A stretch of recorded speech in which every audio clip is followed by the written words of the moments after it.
Michael Imhotep, founder of the African History Network, host of the African History Network show. It is Sunday, April 16th, 2023. And I'm getting ready to do another session of my 12-week online course dealing with Black resistance movements from the Haitian Revolution to the U.S. Civil War, Civil Rights Movement, and Black Power Movement. We're going to start that here in a few minutes.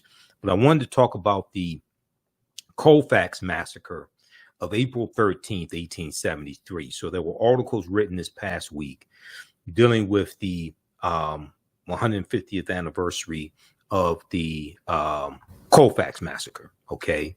And this took place in Colfax, Louisiana. And you had 150 African Americans who were killed in their fight for political power. All right. And the Colfax Massacre is looked at as the bloodiest single incident of Reconstruction violence and murder, etc., that took place during the Reconstruction Era, which is 1865 to 1877. Okay. And this is the period right after the Civil War ends. If we look at, so there's a couple of quick articles we're going to look at here. And this deals with also understanding a history of a struggle over political power in this country, and understanding how politics is the legal distribution of scarce wealth, power, and resources, and the writing of laws, statutes, ordinances, amendments, and treaties, their adoption, interpretation, and enforcement. All right, and I'll give you information about our online class also. So April 13th, 1873, the Colfax Massacre took place in Colfax, Louisiana. This is a piece here from the Zen Education Project that gives us a synopsis of what happened. And this is a famous sketch right here, the Louisiana murders gathering the dead and wounded. This is a famous sketch right here of African Americans, the aftermath of the Colfax Massacre. Okay, so the Colfax Massacre occurred in Colfax, Louisiana on Easter Sunday, April 13th, 1873. Easter Sunday, April 13th, 1873. Republicans had narrowly won the 1872 presidential, the 1872 election to retain control of the state of Louisiana, the state politics. But Democrats contested the results. Okay. Now, this is before the party realignment took place that began in 1928 with what's known as the Lily White Movement of 1928, the Lily White Movement of 1928. And it's going to be the Lily White Movement that causes African Americans to start to switch over from the Republican Party to the Democratic Party. And briefly, the Lily White Movement was the Republicans' effort to appeal to Southern segregationist Democrats in 5 former Confederate states to get them to vote for Herbert Hoover. Herbert Hoover was the 1928 Republican presidential candidate. He was running against a moderate Democrat named Al Smith from New York, and they implemented a Southern strategy. The Republicans were increasingly ignoring the needs and concerns of African Americans.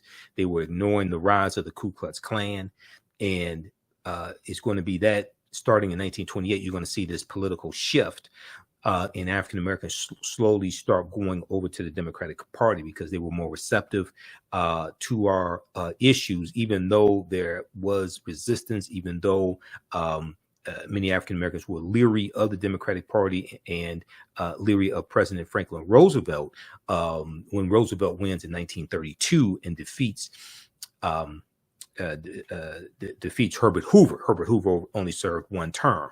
Hoover mishandles the Great Depression, which begins with the stock market crash in October 1929, and African Americans liked President Roosevelt's wife, Eleanor Roosevelt. So we started increasingly going over to the Democratic Party. And in 1948 presidential election, Democrats had a pro-civil rights platform, Okay, and that's when Strom Thurmond, Southern segregationist Strom Thurmond, who was a senator, U.S. senator, he's going to join the Dixiecrat Party, which is a group of Southern segregationists, and he's going to run for president as a Dixiecrat and loses. Thankfully, he loses. Okay, so that's just a brief 2-minute history lesson dealing with the party realignment. Okay, and the party realignment is basically going to be completed in 1968 when Richard Nixon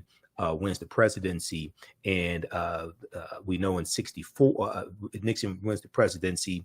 Lyndon Baines Johnson does not run for re-election. Richard Nixon runs a Southern strategy as well, and he runs on the platform of law and order. Law and order means protect white people, lock up African Americans. He runs as a backlash to the Black Power movement and the Black Panther Party for self-defense. He runs as a backlash to affirmative action in 1965. He runs as a backlash to the civil rights movement and any perceived gains that African Americans were making. He runs as a backlash to the rebellions that are taking place, like after Malcolm X is assassinated, and then also as well, like after Dr. King is assassinated April 4th, 1968, the rebellions taking place in 1967 in July in Detroit and Newark, New Jersey, etc. Richard Nixon runs as a backlash to all of that, and he runs another Southern strategy. Okay, so that's just a brief synopsis of this history so we can tie all these events together. Now, when we look at the Colfax Massacre, and this is centered around political power as well, okay? Eric Foner, who's one of the top historians when it comes to the Reconstruction era, and I've read some of his quotes and articles, things of this nature.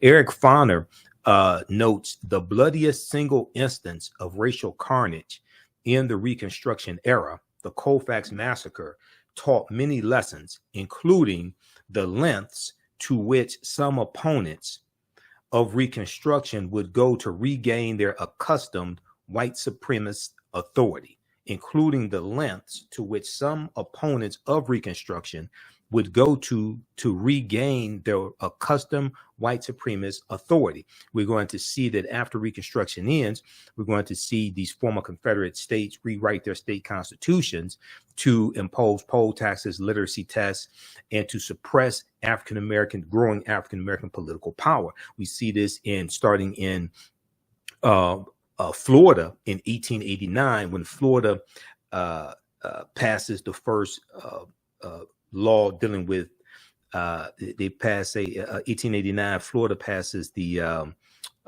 law dealing with the ballots. Okay, it's not voter disenfranchisement. It is the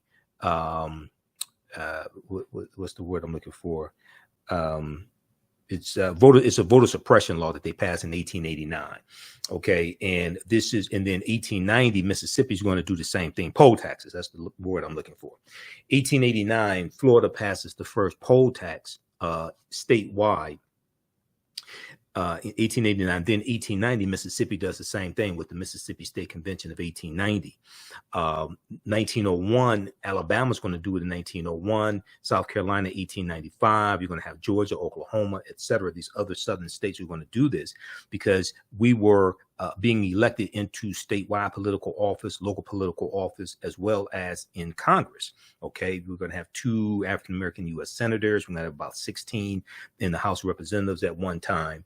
So you have these white supremacists after Reconstruction ends with the Compromise of 1877. You have them taking back control of their state legislatures. We're going to see in 1879, we're going to see the Black Exodus of 1879 with 6,000 African Americans migrating from Texas and Louisiana primarily. They're migrating from those 2 states primarily, migrating out west. Okay. They're migrating to Kansas in what's known as the Black Exodus of 1879, 6,000 African Americans. Why? Because Democrats took back control of the state government in the 1878 statewide elections. All right. And they're are increasingly imposing harsher laws and suppressing the African American vote. So we're looking for a better way of life, and we're moving out west, westward expansion. We're moving out west and looking for greater chance to own land, and looking for a better way of life, looking for equality, etc. So that's the Black Exodus of 1879. Okay, now, fearful that white militias would attempt to take over local parish governments, fearful that white militias would attempt to take over local parish governments, Republican office holders occupied the Colfax courthouse. They give a description from blackpast.org, which is a really good source, and I use some of their articles in the online classes that I teach, blackpast.org. Here's what happened with the Colfax Massacre of April 13th, 1873. More than 300 armed white men, including members of the white supremacist organizations such as the Knights of the White Camellia and the Ku Klux Klan, okay, attacked this courthouse. When the militia maneuvered a cannon to fire on the courthouse, when the building maneuvered, when the militia maneuvered a cannon to fire on the courthouse, some of the 60 African-American defenders fled while others surrendered. When the leader of the attackers, named James Hadnot, okay, Hadnot, was accidentally shot by one of his own men, the white militia, the white militia responded by shooting African-American prisoners. Now, those who were wounded in the earlier battle, particularly Black militia members, were singled out for execution. The indiscriminate killing spread to African-Americans who had not been at the courthouse and continued into the night. So this is just one of the few battles during Reconstruction, or even during the Jim Crow era, which is after Reconstruction ends. This is just one of the few battles over political power. We see the Opelousas Massacre of 1868, Opelousas, Louisiana. We're going to see the Colfax Massacre, 1873, Vicksburg Massacre, 1874 in Mississippi. We see the Clinton, Mississippi riot of 1875, when the federal government failed to intervene. It was President Ulysses S. Grant who failed to intervene this time. He intervened in 1871 and declared martial law in 9 counties in South Carolina, implementing the Ku Klux Klan Act of 1871 to crack down on the Klan attacking and beating up and killing elected officials, including African-American elected officials. But as we see, as we go further into Reconstruction, these are all things that we go in depth into in the 12-week online course that I teach on Sundays. Black resistance movements from the Haitian Revolution to the U.S. Civil War, Civil Rights Movement, and Black Power Movement, 1800 to 1968. So as soon as I finish this broadcast today, we're starting another session of this class right around 3 p.m. Eastern Standard Time or so, Sunday, April 16th, 2023. I'm going to post a link here right on the thread of our broadcast. You can register for the full 12-week online course. It's on sale 54% off. It's on sale $60, regularly $130. Even after the 12-week online course is over with, you have full access. You can go back and watch the entire course as much as you want to.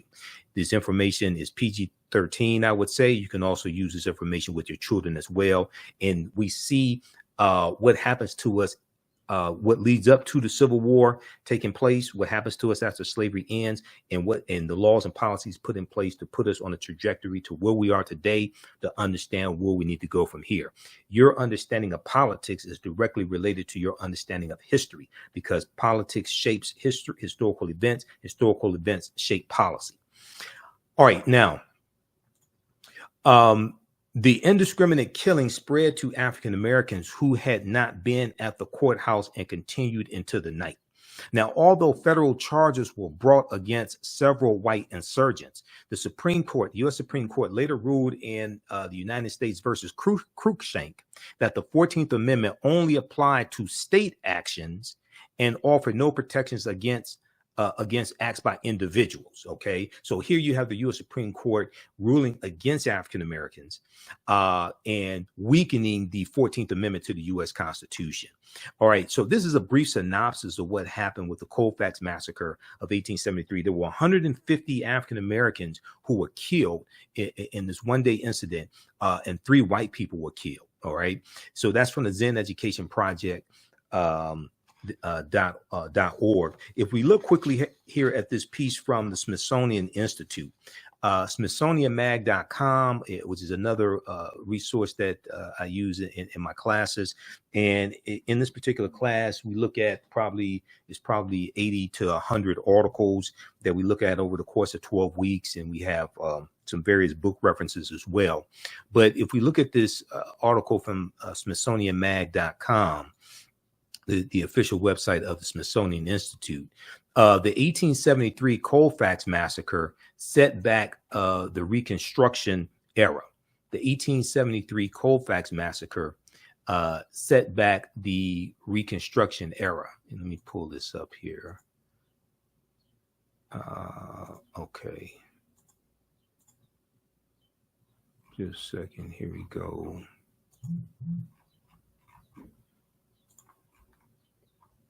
All right, let me close out these ads. All right, let's look at this article here quickly. And how you all like this type of information. Give us a thumbs up, give us a heart, give us a like on this broadcast. And you can also register for this online course as well. And you can use this information with your children also. Okay, so we teach this class normally Sundays, 2 p.m. to 4 p.m. Eastern Standard Time. Today we're going to start right around 3:30 as soon as I finish this broadcast.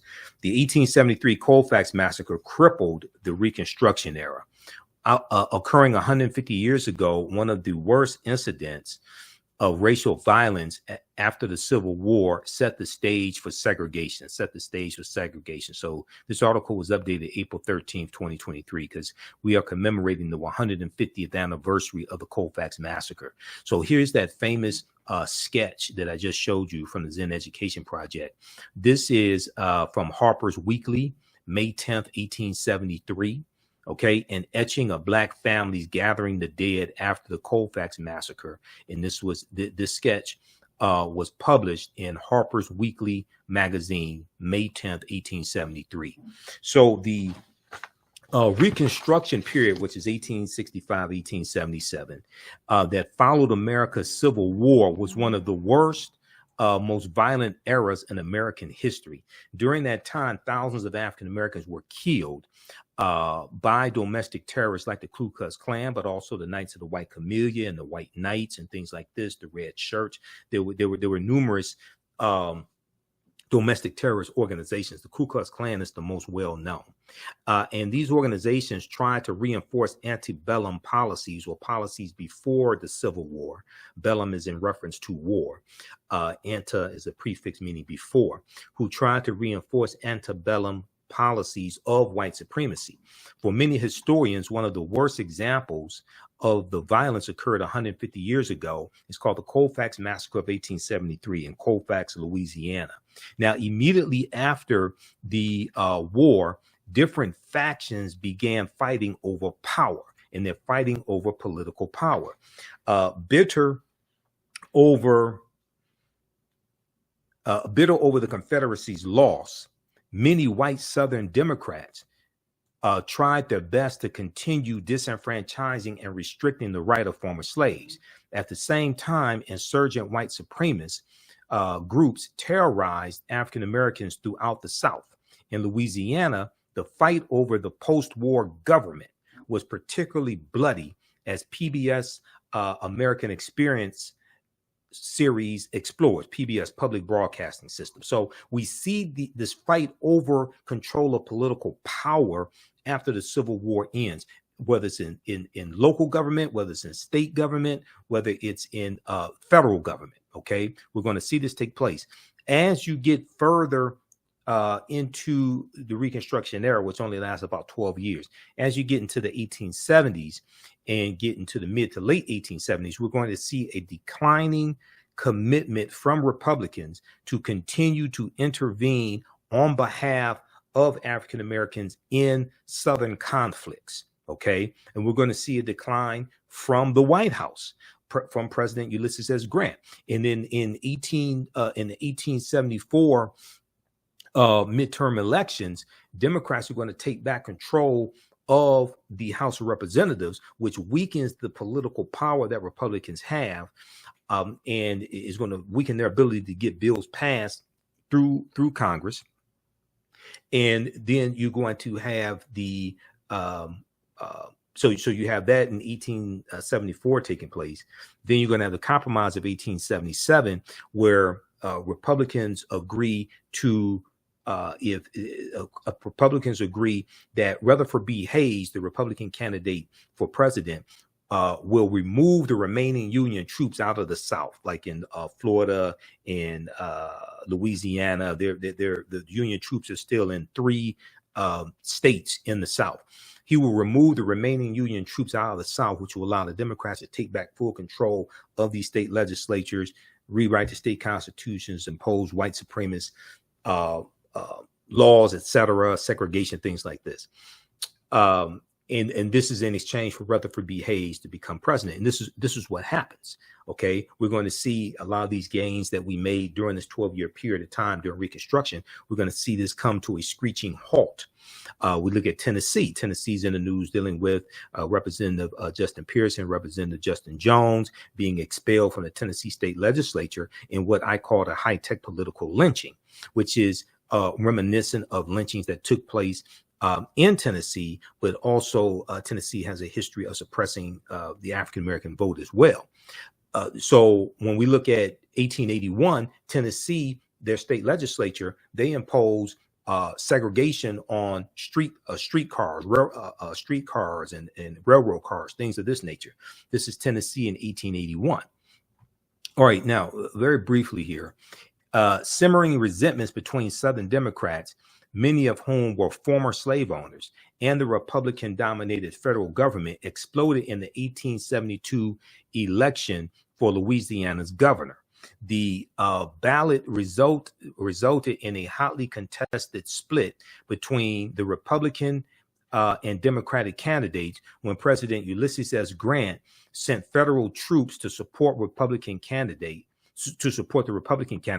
White Southerners rebelled and formed a heavily armed insurgent army called the White League. Okay, now this is 1872. Now this is the year after the Ku Klux Klan Act of 1871 was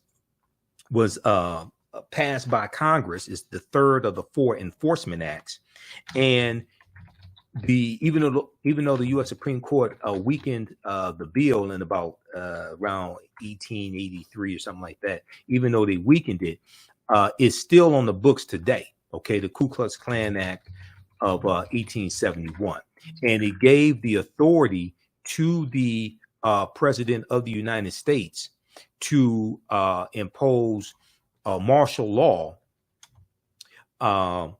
in counties, to impose martial law, to be able to crack down on domestic terrorism when you have organizations who are interfering with elected officials conducting their official duties and inflicting violence upon them, killing them, etc., whether they are white or African American. There's a good piece from Britannica.com dealing with the enforcement acts. Okay, this was the third of the 4 enforcement acts called the Ku Klux Klan Act of 1871. All right, and if we look at this here,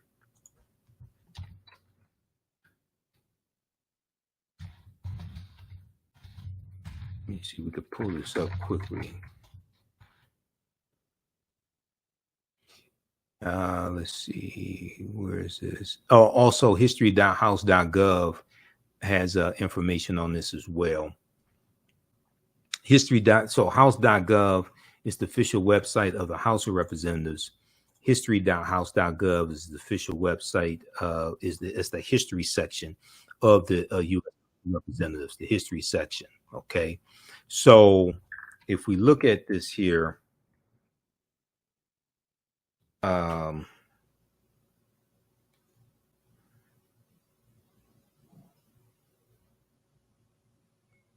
All right, just a second here.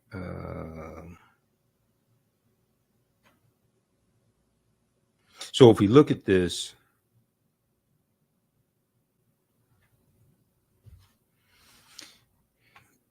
see, this is a lot of history that leads up to what's going on today that a lot of people don't know, don't understand.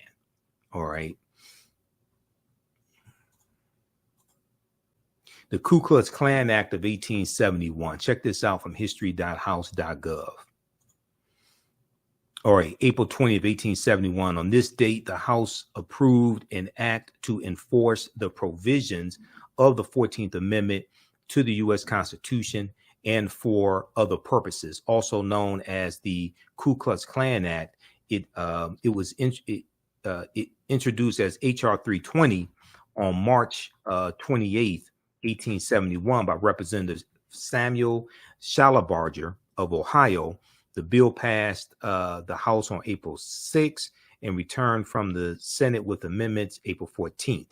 Okay, now the Ku Klux Klan Act was the third in a series of increasingly stringent, what are known as enforcement acts that were designed to empower the federal government to protect the civil and political rights of individuals, especially African Americans, though, because we were the main ones being attacked. The 14th Amendment, ratified in 1868, defined citizenship and guaranteed due process and equal protection of the law to all, including 4 million formerly enslaved African American men and women. Okay, vigilante groups like the Ku Klux Klan, however, freely threatened African Americans and their white allies in the South and undermined the Republican Party's plan for Reconstruction. Okay, now the Ku Klux Klan Act made it a federal crime to deny any group or individual the rights, privileges, or immunities or protection named in the U.S. Constitution. Okay, to enforce the law, the president could suspend habeas corpus, which means your right to go to court, habeas corpus, deploy the U.S. military, or use other means as he may deem necessary. Opponents denounced the bill as an unconstitutional attack on state governments and individual liberty. Okay, so you're going to have in October of 1871, nearly 6 months later, okay, it's both chambers of Congress agreed to the conference report on April 20th. President Ulysses S. Grant signs the bill into law. Okay, April 20th, 1871. Nearly 6 months later, in October 1871, President Ulysses S. Grant used these powers of the Ku Klux Klan Act in several South Carolina counties, demonstrating the willingness of the Republican-led federal government to take decisive action to protect the civil and political rights of the freed people during Reconstruction, the freed African Americans. Now, that commitment is going to decline as you get further into the 1870s, because as I said, the 1874 midterm election, you're going to have with the 1874 election, Democrats take back control of the House of Representatives. And then when the Clinton, Mississippi massacre takes place in 1875, President Ulysses S. Grant implements what he calls his non-intervention policy. He doesn't get involved in that one. He doesn't send in Union troops, okay? Because they were like, okay, we keep having to do this like every summer. We keep having to intervene in the South, and the political winds were changing, and there was less support to keep advocating on behalf of African Americans. So these are some of the things that lead to Reconstruction ending. So when I hear people like Candace Owens And I hear these right-wing Republicans, and I hear these social media, black social media disinformation agents attacking the Democratic Party. And I'm neither Democrat nor Republican, but I sure as hell ain't stupid. I'm a political commentator and a historian. And I can clearly see, and I study policy, I can clearly see whose policies are most beneficial for African Americans. And I can see who overwhelmingly keeps voting against our own interests. Overwhelmingly, those are Republicans, even though the problems I do have with some Democrats. Some of them need to be voted out of office. Basically, all the Republicans need to be voted out of office. If you go to congress.gov and read these bills, okay, and then if you don't read the bill, at least read a summary of the bill, you'll see exactly what I'm talking about. Okay. Also, for more evidence, you can read this document right here, because proper documentation ends all conversation. You can read this document right here. It was last updated February 27, 2023. If you watch the African History Network show, you've heard me talk about it. You watch me on Roland Martin Unfiltered. You hear me talk about it there. You watch me on Faraji Muhammad Show, The Culture, on the Black Star Media Network, Roland Martin's network as well. I deal with this on the African History Network show. Read this right here. Share this with a simple Simon ass Negro that you know who keeps talking nonsense and doesn't do research. The Biden-Harris administration advances equity and opportunity for Black Americans and communities across the country. This is last updated February 27, 2023. This goes through, this is probably about 26, 30 pages. It goes through, and policy after policy, it breaks down how these policies from the Biden-Harris administration are helping the African-American community. Whether you talk about the American Rescue Plan, the $1.9 trillion American Rescue Plan, the $1.2 trillion infrastructure bill, whether you talk about student loan forgiveness, whether you talk about the Emmett Till anti-lynching bill, whether you talk about environmental efforts, cutting energy costs, policy after policy, all throughout. Okay. Are there still things that we want to get? Yeah, but you got a better chance getting it from Democrats than you do Republicans, because Republicans keep voting against everything that we say we want. From the George Floyd Justice and Policing Act to the John Lewis Voting Rights Act, okay, to the Domestic Terrorism Prevention Act, to the Crown Act, which deals with discrimination against African-American hairstyles. Go look across the board, go to congress.gov, look and see, and congress.gov will show you not only will it break down the bill and what it is, and you can read the actual bill there coming from the House of Representatives or the U.S. Senate. Most importantly, it shows you who voted for the bill and who voted against the bill. Okay, everybody, you got a lot of African Americans say they want reparations. Now, most of them can't tell you how to legally get it. And if you watch some of my videos dealing with reparations, we go break that down. The only people that support reparations are Democrats. No Republicans support reparations. Under the 117th Congress, no Republicans co-sponsored HR 40. You had like between 196 and 217 co-sponsors. They were all Democrats. No Republicans support reparations. So everything from the historic child tax credit to $5.8 trillion of $5.8 billion for HBCUs in 2021, all this, go read this. This is understanding how politics is the legal distribution of scarce wealth, power, resources, and the writing of laws, statutes, ordinances, amendments, and treaties, their adoption, interpretation, and enforcement, and understanding how to research policy, how to understand the effects that policies have on you, and know who, understand whose policies are most beneficial for African Americans, whose policies will do the least amount of harm, whose policies are the most realistic, whose policies have the best chance to be enacted, and which candidate, which politician, which party can create an environment for you to push your agenda the farthest and get the most accomplished. To be able to come up with a comprehensive, realistic political agenda, you have to understand history, law, economics, and politics. Unfortunately, many of our people don't. But many Americans don't, because Americans are very ignorant when it comes to history. Okay. All right. Now, very quickly, let's go back to this article from Smithsonian Institute, and you can read all these yourself. You don't have to take my word for this. Okay. And I want you to read these articles as well, and you can join us in our online class also, where we get deeper into this information. Similar to the Ku Klux Klan, the White League was a paramilitary group that intimidated and attacked Black residents and white Republicans across the state, said Henry Louis Gates Jr. For TheRoot.com. Now, out of fear that local Democrats might try to seize control of the Grant Parish regional government, which was almost evenly split between African American and white citizens, and all black militia took control of the local courthouse in 1873. Okay, and all black militia took control of the courthouse in 1873. Soon after, a mob of more than 150 white men, most former Confederate soldiers and members of the Ku Klux Klan and the White League, arrived and surrounded the courthouse. Okay, and we know what happened. Historians aren't sure how many people died in the end, but while records show that the massacre resulted in the deaths of 3 white men, and it's estimated that anywhere from 60 to 150 African Americans were killed. The bloodiest, Eric Foner, once again, he's quoted here. He's one of the top authorities on the Reconstruction era. Quote, the bloodiest single instance of racial carnage in the Reconstruction era.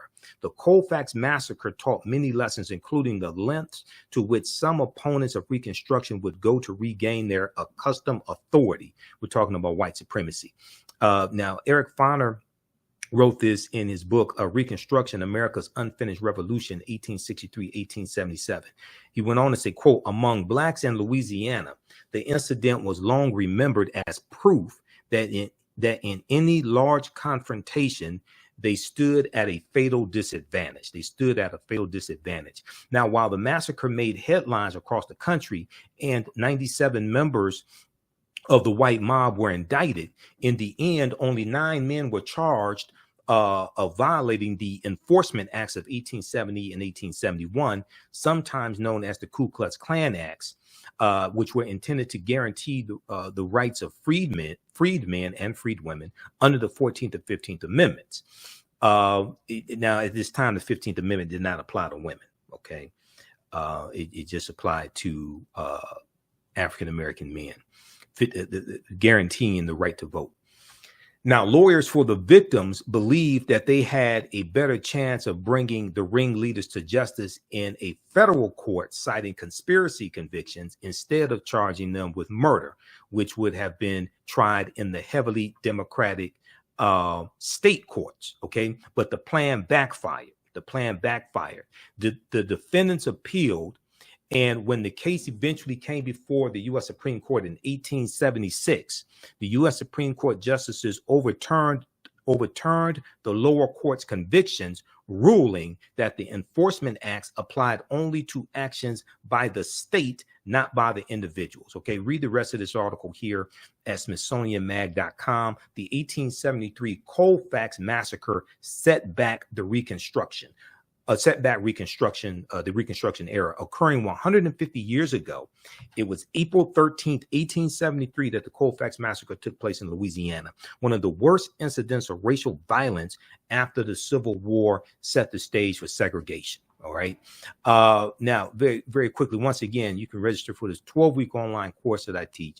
Black resistance movements from the Haitian Revolution, U.S. Civil War, Civil Rights Movement, the Black Power movement.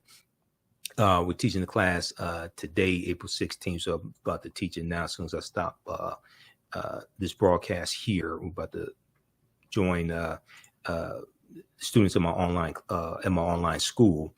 Visit our website, theafricanhistorynetwork.com, theafricanhistorynetwork.com. We have the information right on the homepage when you scroll down.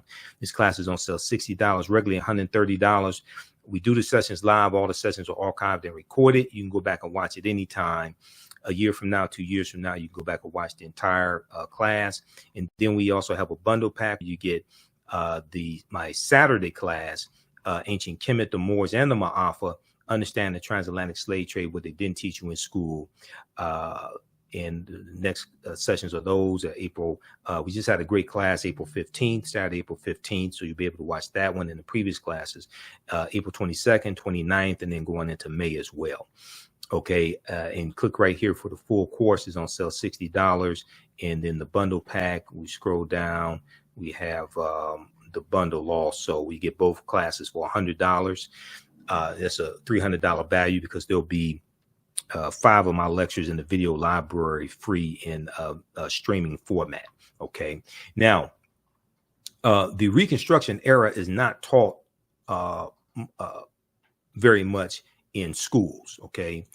So people know less about the Reconstruction era than they do about the U.S. Civil War.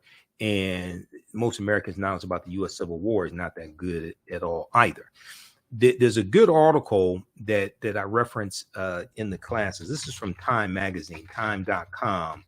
And this deals with how schools are failing to teach the history of Reconstruction. Okay. And it deals with how 45 out of 50 states, they are not teaching the history of Reconstruction properly, and most of them are really not teaching the history of it at all, or with any significance. If we look quickly here at this article from time.com, let me see here just a second, because they're trying to give me, I already have a subscription, but I don't have time to log in, because I have subscriptions to numerous. I'm on to about 35 different news sources on a daily basis.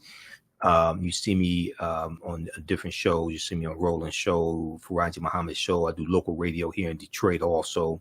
I'm on 910 AM, the Superstation WFDF. You see me once in a while on the Tammy Mack Show on the Fox Soul Network. Fox 11 Los Angeles interviewed me for a piece on Pio Pico back in February 2023. Pio Pico was the last Mexican governor of California prior to the Mexican-American War of 1846, 1848. And then we know California becomes a state in the Union in 1850 because of the Compromise of 1850. This piece here from Time magazine, time.com. A new report finds that 45 states are failing to teach students about the period that shaped race relations after the Civil War. Okay, and this talks about Reconstruction. And it draws a parallel between the violence during the Reconstruction era and the violence that we saw displayed during the January 6, 2021 insurrection. Okay, and I've talked about this numerous times on shows, interviews, things like this. We can draw a direct line in history from the Reconstruction era and the political violence that we saw there to what we saw January 6, 2021, when the traitor-in-chief incited these domestic terrorists to storm the U.S. Capitol building to interrupt a constitutionally mandated bicameral, bi-chamber session to take place to certify the votes coming from the states. Okay, was basically certifying the electoral college votes. Now, in the aftermath of the insurrection a year ago, at the U.S. Capitol building, many leading historians drew parallels between the violence and the Reconstruction era, which is the period of political revolution directly after the U.S. Civil War. Okay. The events we saw reminded me very much Reconstruction era and the overthrow of Reconstruction, which was often accompanied or accomplished, I should say, by violent assaults on elected officials, said Eric Foner, Pulitzer Prize winning historian and author of Reconstruction, America's Unfinished Revolution, 1863-1877. He said this in an interview with the New Yorker magazine, published a week later. Now, scholars say that studying the aftermath of the Civil War, and the U.S. Civil War is 1861 to 1865. And we know April 12th was the anniversary of the U.S. Civil War starting. April 12th, 2023 was the anniversary. It started April 12th, 1861 with the attack on Fort Sumter in South Carolina. Scholars say studying the aftermath of the Civil War